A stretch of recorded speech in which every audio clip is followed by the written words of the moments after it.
Você já imaginou o que aconteceria se mentisse diretamente para Deus? Esta não é uma pergunta retórica ou filosófica. É exatamente o que aconteceu com um casal nos primeiros dias da igreja primitiva. E as consequências foram devastadoras e imediatas.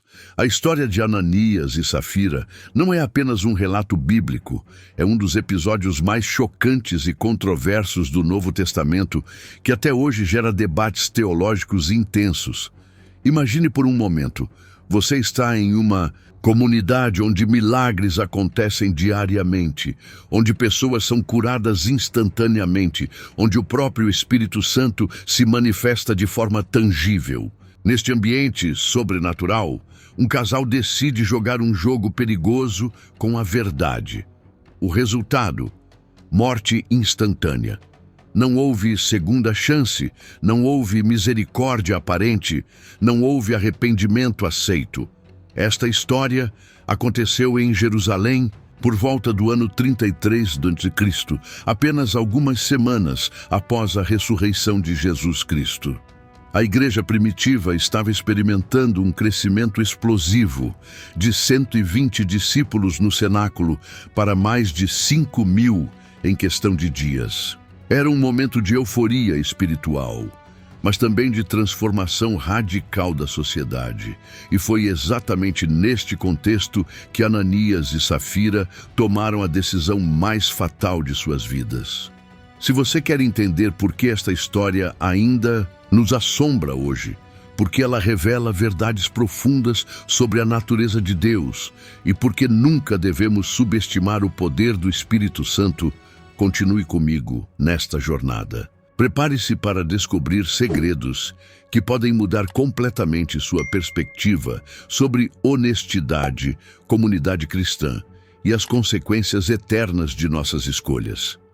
Para compreender a magnitude da tragédia de Ananias e Safira, precisamos mergulhar no ambiente extraordinário da igreja primitiva em Jerusalém. Não estamos falando de uma congregação comum.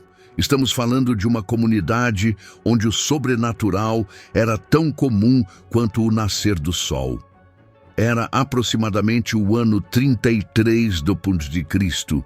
e Jerusalém estava em ebulição espiritual. Apenas 50 dias antes, Jesus Cristo havia ressuscitado dos mortos, aparecido a mais de 500 pessoas e ascendido aos céus diante dos olhos de seus discípulos. O Espírito Santo havia descido com poder no dia de Pentecostes, e Pedro, o mesmo homem que havia negado Jesus 3 vezes, agora pregava com tal autoridade que 3.000 pessoas se converteram em um único dia. A igreja não era apenas um local de encontro, era uma revolução social e espiritual. Lucas, o médico e historiador, registra em Atos 2:44-47 uma descrição que parece quase utópica. Todos os que criam estavam unidos e tinham tudo em comum. Vendiam suas propriedades e bens e distribuíam o dinheiro entre todos, conforme a necessidade de cada um.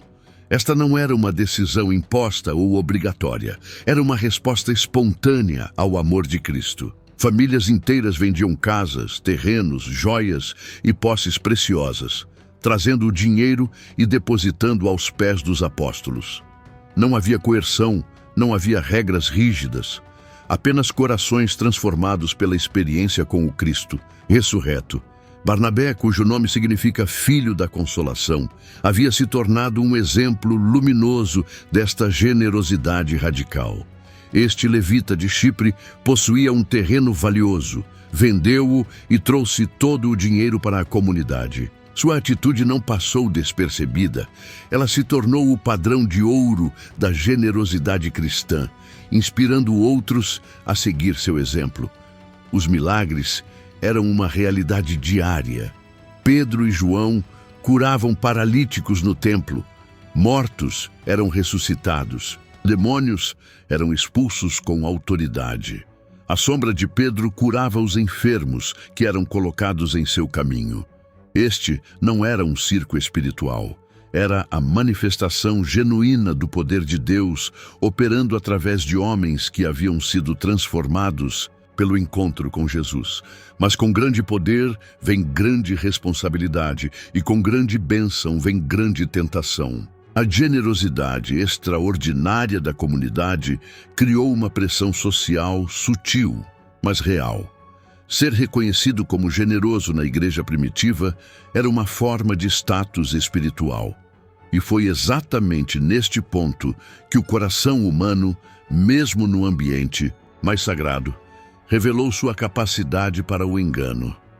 A igreja crescia exponencialmente, de 120 no cenáculo para 3.000 no Pentecostes, depois para 5.000 homens, sem contar mulheres e crianças, chegando rapidamente a dezenas de milhares. Este crescimento trouxe bênçãos imensas, mas também desafios complexos. Como manter a pureza e a autenticidade da fé em meio a multidões? Como distinguir entre conversões genuínas e aqueles que simplesmente seguiam a multidão? O ambiente era de expectativa constante. Cada dia trazia novos milagres, novas conversões, novos desafios. Os líderes religiosos judeus estavam furiosos com o crescimento da igreja. As autoridades romanas observavam com suspeita. E no meio deste caldeirão espiritual e político, cada decisão tinha peso eterno. Era neste contexto que Ananias e Safira tomaram uma decisão que mudaria não apenas suas vidas, mas estabeleceria um precedente terrível sobre as consequências da desonestidade espiritual. Eles não eram marginais ou novatos na fé. Eram membros reconhecidos da comunidade, pessoas que haviam testemunhado os milagres, que conheciam pessoalmente os apóstolos, que haviam experimentado o poder transformador do Evangelho, o que os levou a tomar uma decisão tão devastadora. Como puderam subestimar o poder e a santidade do Espírito Santo que operava tão visivelmente entre eles? Estas perguntas nos levam ao coração da natureza humana e revelam verdades profundas sobre nossa capacidade de auto-engano, mesmo quando estamos cercados pelo sagrado.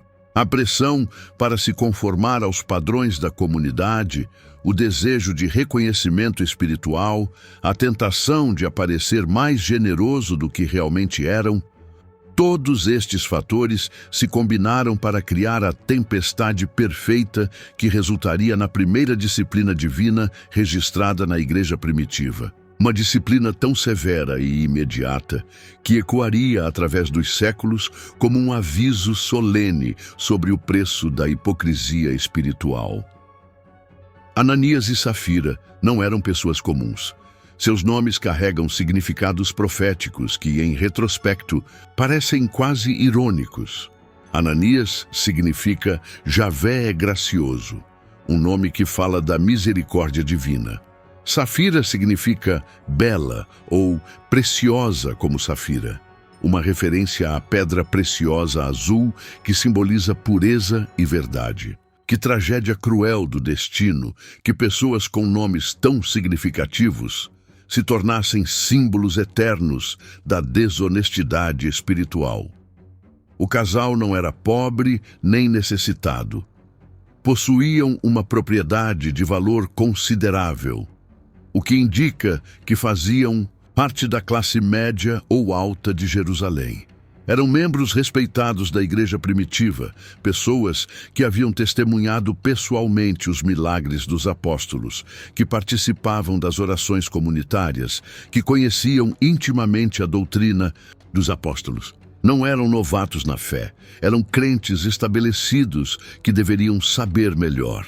A tentação começou de forma sutil, como sempre acontece. Eles observaram Barnabé sendo honrado e reconhecido por sua generosidade extraordinária. Viram como a comunidade o respeitava, como os apóstolos o elogiavam, como seu nome se tornou sinônimo de benevolência cristã.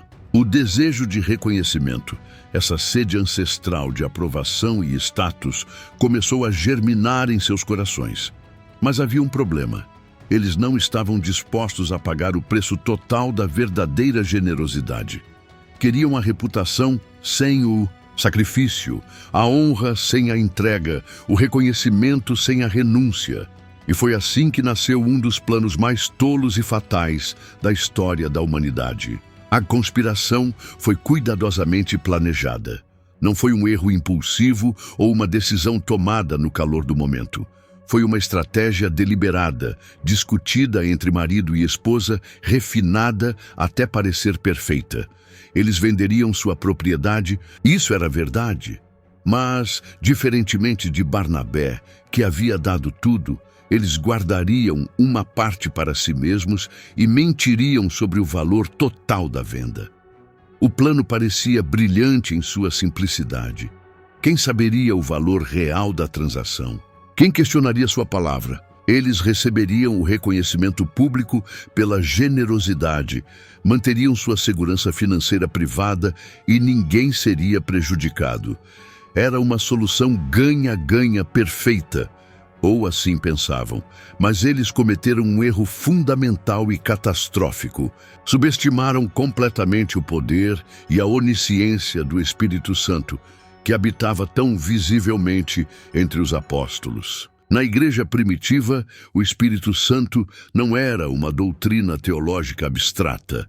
Era uma realidade tangível, uma presença ativa que revelava pensamentos, expunha motivos e operava através dos líderes com autoridade sobrenatural.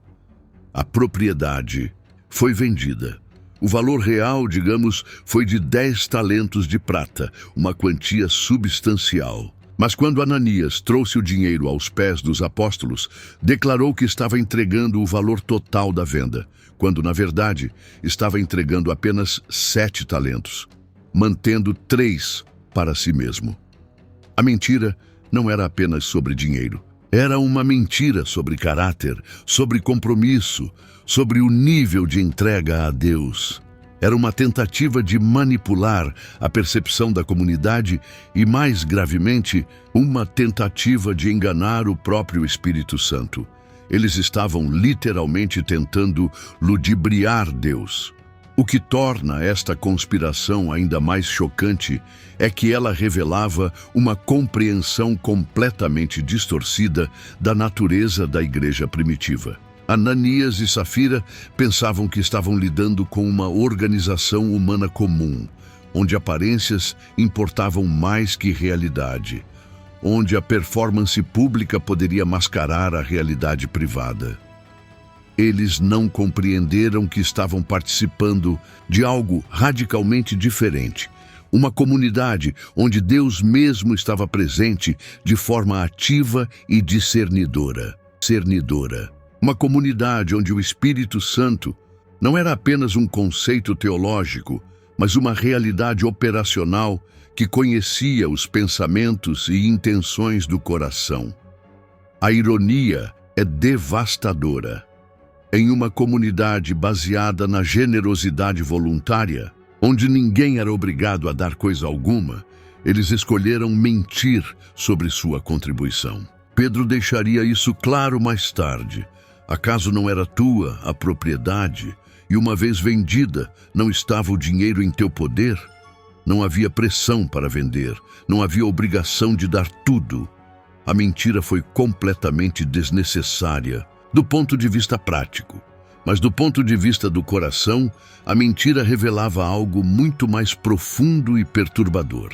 Revelava que Ananias e Safira ainda estavam operando com uma mentalidade mundana em um ambiente espiritual.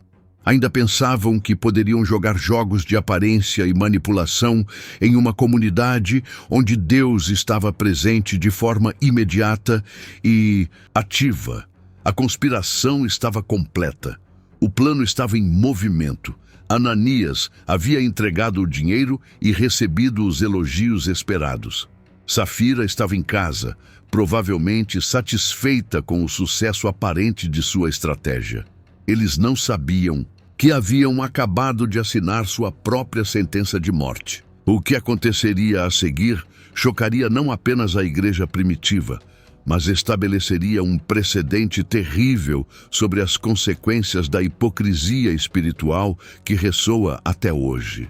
Eles estavam prestes a descobrir que mentir para o Espírito Santo não é apenas uma ofensa moral. É uma ofensa que pode ter consequências eternas e imediatas. O momento da verdade chegou de forma totalmente inesperada para Ananias. Ele havia entregado o dinheiro, recebido os cumprimentos da comunidade e provavelmente estava se parabenizando pelo sucesso de seu plano engenhoso. Mas Pedro, o líder dos apóstolos, não estava celebrando. Algo havia acontecido, uma revelação divina que mudaria tudo para sempre. Não sabemos exatamente como Pedro recebeu o conhecimento sobre a mentira de Ananias. O texto bíblico não detalha se foi uma visão, uma palavra profética ou simplesmente o discernimento sobrenatural que o Espírito Santo concedia aos apóstolos. O que sabemos é que Pedro sabia. E quando Pedro sabia algo pelo Espírito Santo, as consequências eram sempre dramáticas e definitivas. A confrontação foi pública, diante de toda a comunidade reunida. Pedro não chamou Ananias para uma conversa privada, não ofereceu uma oportunidade discreta para confissão. A ofensa havia sido pública, a mentira havia sido proclamada diante de toda a igreja. Portanto, a exposição também seria pública. Ananias, disse Pedro com uma autoridade que fazia o ar vibrar de tensão espiritual. Por que encheu Satanás o teu coração, para que mentisses ao Espírito Santo e retivesses parte do valor do campo? Estas palavras caíram como raios em um céu claro. A acusação era específica, precisa e devastadora. Pedro não estava especulando ou fazendo uma pergunta retórica. Ele estava declarando um fato revelado pelo próprio Espírito Santo. Ananias havia sido exposto completamente, mas a confrontação foi muito além de simplesmente revelar a mentira. Pedro fez 3 declarações que revolucionaram completamente a compreensão sobre a natureza da ofensa de Ananias. Primeira revelação: por que encheu Satanás o teu coração? Pedro identificou a fonte espiritual real por trás da mentira. Não foi apenas uma decisão humana ruim, foi uma influência satânica direta. Ananias havia aberto seu coração para o próprio inimigo de Deus, permitindo que Satanás preenchesse seu ser com engano e hipocrisia. Segunda revelação: para que mentisses ao Espírito Santo? A mentira não foi dirigida apenas aos apóstolos ou à comunidade. Foi uma mentira direta ao Espírito Santo de Deus. Ananias havia tentado enganar o próprio Deus, como se fosse possível esconder algo daquele que conhece todos os pensamentos e intenções do coração. Terceira revelação: acaso não era tua a propriedade, e uma vez vendida, não estava o dinheiro em teu poder? Pedro deixou claro que Ananias não tinha obrigação alguma de vender a propriedade ou de dar todo o dinheiro. A mentira foi completamente desnecessária e voluntária. A mais chocante de todas as revelações veio na frase seguinte: não mentiste aos homens, mas a Deus. Pedro estabeleceu um princípio teológico fundamental. Quando mentimos ao povo de Deus em questões espirituais, estamos mentindo diretamente a Deus. Não existe separação entre nossa honestidade com a comunidade de fé e nossa honestidade com o próprio Criador. O silêncio que se seguiu a estas palavras deve ter sido ensurdecedor. Toda a igreja estava presente, testemunhando esta confrontação extraordinária. Ananias estava exposto não apenas como mentiroso, mas como alguém que havia permitido que Satanás enchesse seu coração para enganar o próprio Deus. Não houve oportunidade para defesa, explicação ou arrependimento. Não porque Pedro foi cruel ou impaciente, mas porque o julgamento divino foi imediato e final. Lucas registra, com uma simplicidade terrível: ouvindo Ananias estas palavras, caiu e expirou. A morte foi instantânea. Não foi um ataque cardíaco causado pelo choque ou estresse, foi um ato direto de julgamento divino. O Deus que havia ressuscitado Jesus dentre os mortos, que havia enviado o Espírito Santo com poder no Pentecostes, que operava milagres diários através dos apóstolos, este mesmo Deus executou julgamento imediato sobre a hipocrisia espiritual. O impacto na comunidade foi indescritível. Grande temor veio sobre todos os que ouviram estas coisas. Este não era o tipo de temor que gera paralisia ou terror neurótico. Era o temor do Senhor, uma compreensão profunda e reverente de que Deus é santo, que suas palavras são verdadeiras, que sua presença é real e que as consequências do pecado são devastadoramente reais. Homens jovens da comunidade imediatamente envolveram o corpo de Ananias e o levaram para sepultar. Não houve funeral elaborado, não houve lamentações prolongadas. A rapidez da remoção do corpo refletia a urgência de lidar com o julgamento divino que havia acabado de ocorrer. Mas a tragédia estava longe de terminar. Safira ainda não sabia o que havia acontecido com seu marido. Ela estava em casa, provavelmente aguardando ansiosamente o relatório de Ananias sobre como a comunidade havia recebido sua generosa contribuição. Ela não imaginava que seu marido estava morto e que ela estava prestes a enfrentar o mesmo destino terrível. O precedente havia sido estabelecido. A igreja primitiva havia aprendido uma lição que ecoaria através dos séculos. Deus vê o coração, conhece as motivações e não tolerará hipocrisia em sua presença. A santidade de Deus não é uma doutrina abstrata, é uma realidade operacional com consequências reais e imediatas. Ananias havia se tornado um exemplo eterno do preço da desonestidade espiritual. Mas a lição ainda não estava completa. Safira ainda precisava enfrentar sua própria escolha entre verdade e mentira, entre vida e morte. 3 horas se passaram, 3 horas cruciais que poderiam ter mudado completamente o destino de Safira se ela soubesse o que havia acontecido com seu marido. 3 horas durante as quais ela permaneceu em casa, completamente alheia ao fato de que Ananias estava morto e que ela estava prestes a enfrentar o mesmo julgamento terrível. Quando Safira finalmente chegou ao local onde a igreja se reunia, a atmosfera estava carregada de uma tensão espiritual quase palpável. A comunidade ainda estava processando o choque da morte súbita de Ananias. Conversas sussurravam sobre o julgamento divino, sobre a santidade de Deus, sobre as consequências da mentira ao Espírito Santo.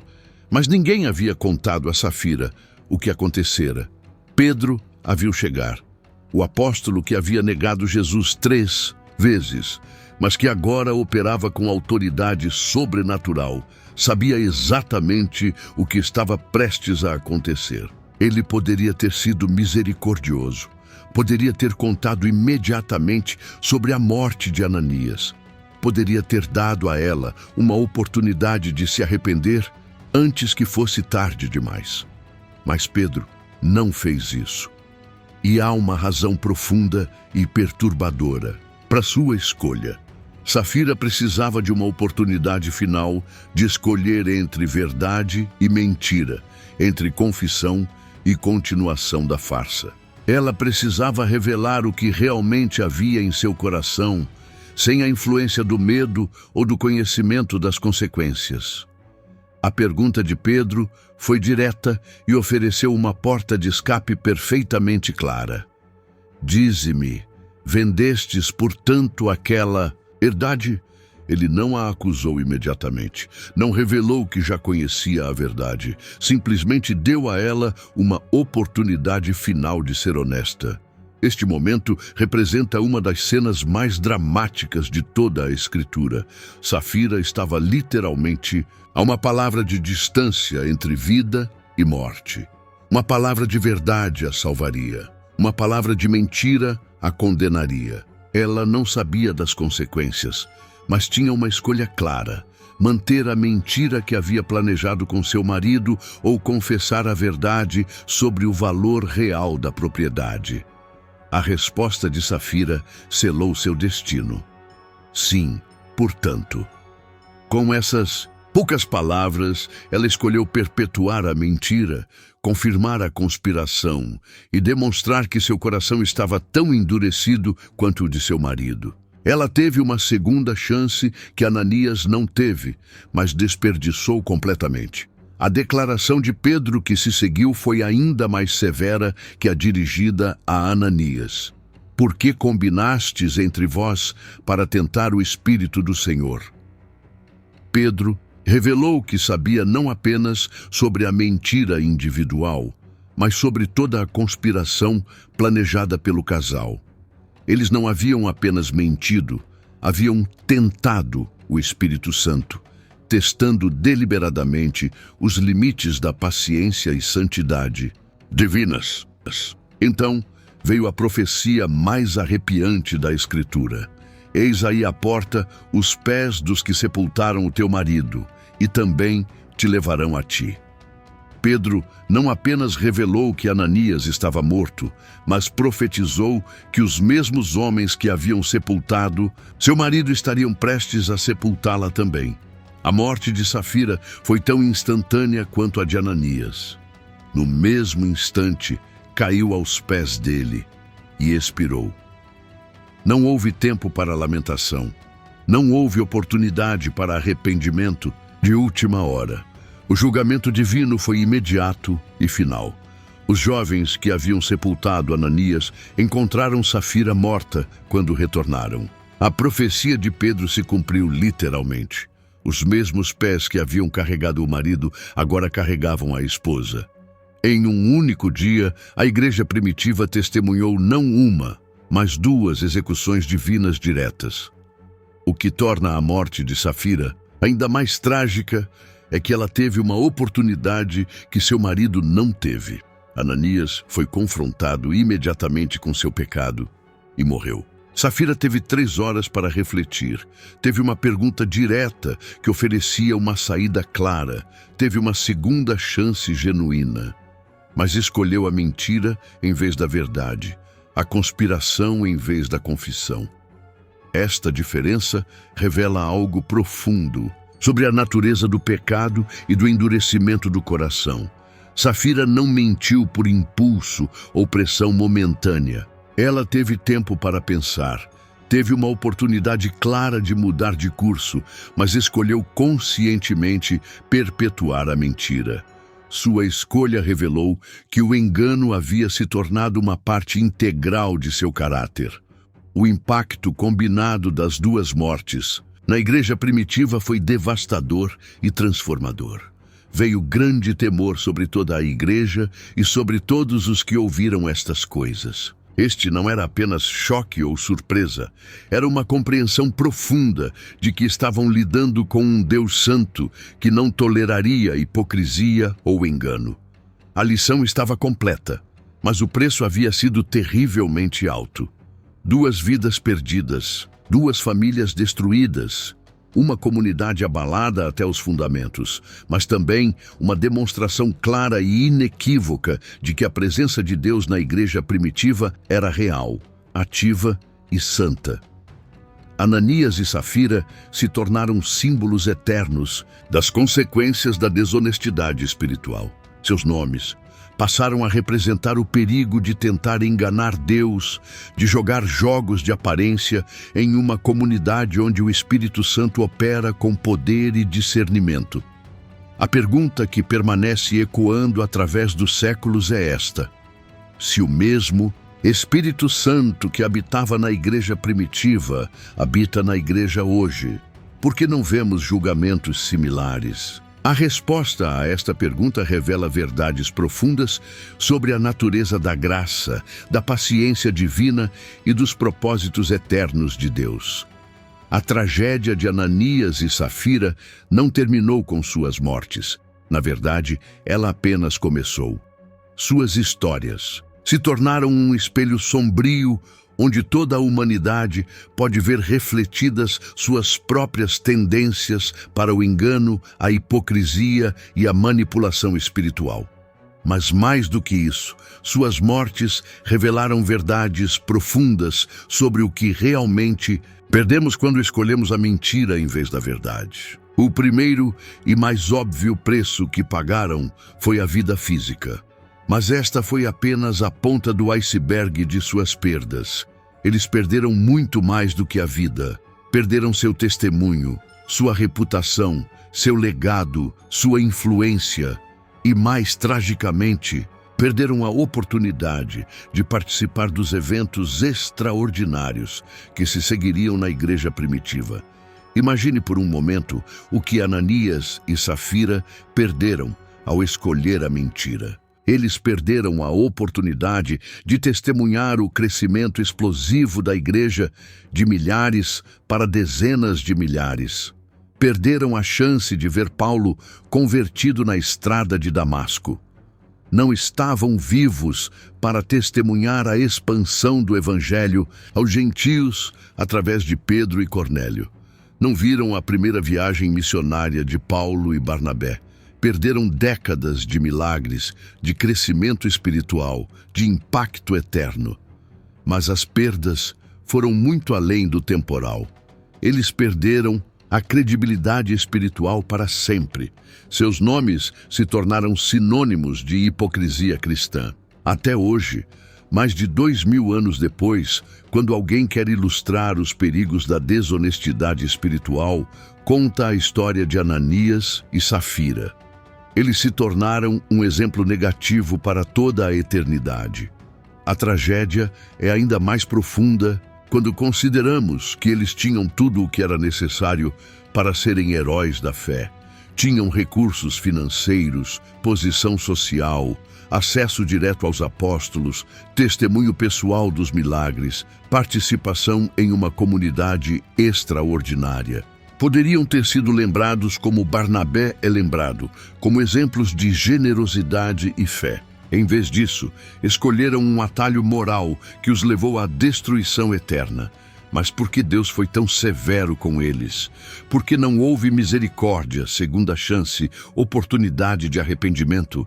A resposta nos leva ao coração da natureza, de Deus e aos propósitos eternos que Ele estava estabelecendo na igreja primitiva. A igreja estava em seus primeiros dias, estabelecendo precedentes que durariam milênios. Era crucial que a santidade de Deus fosse estabelecida desde o início, que a seriedade da comunhão com o Espírito Santo fosse compreendida, que os padrões de honestidade e integridade fossem claramente definidos. Ananias e Safira se tornaram, tragicamente, os exemplos necessários para todas as gerações futuras. Deus não foi cruel, foi cirúrgico. Como um médico que remove um tumor para salvar o corpo inteiro, Deus removeu a hipocrisia da igreja primitiva para proteger a pureza da comunidade que se tornaria a base do cristianismo mundial. Se a mentira e a manipulação fossem toleradas desde o início, toda a estrutura da igreja primitiva poderia ter sido corrompida. A lição mais perturbadora desta história é que ela revela como é fácil para nós, mesmo em ambientes espirituais, mantermos uma mentalidade mundana. Ananias e Safira estavam fisicamente presentes na igreja mais poderosa da história, mas seus corações ainda operavam com princípios seculares de aparência, status e manipulação. Esta é uma lição urgente para a nossa geração. Quantas vezes apresentamos uma versão editada de nossa generosidade, de nossa espiritualidade, de nosso compromisso com Deus? Quantas vezes manipulamos a percepção dos outros sobre nossa fé, nossa integridade, nossa dedicação? Quantas vezes mentimos para o Espírito Santo através de nossas palavras, nossas ações, nossa adoração? A tecnologia moderna tornou mais fácil do que nunca criar versões falsas de nós mesmos. Redes sociais permitem que projetemos uma imagem cuidadosamente curada de nossa vida espiritual. Podemos postar versículos bíblicos enquanto vivemos em desobediência. Podemos falar sobre generosidade enquanto somos mesquinhos. Podemos proclamar amor enquanto abrigamos amargura. Mas a história de Ananias e Safira nos lembra que Deus vê além da performance. Ele conhece as motivações reais, os valores verdadeiros, as intenções secretas. Não podemos enganá-lo com aparências, não podemos manipulá-lo com palavras piedosas, não podemos esconder dele nossa hipocrisia. A pergunta que esta história levanta para nossa geração é perturbadora.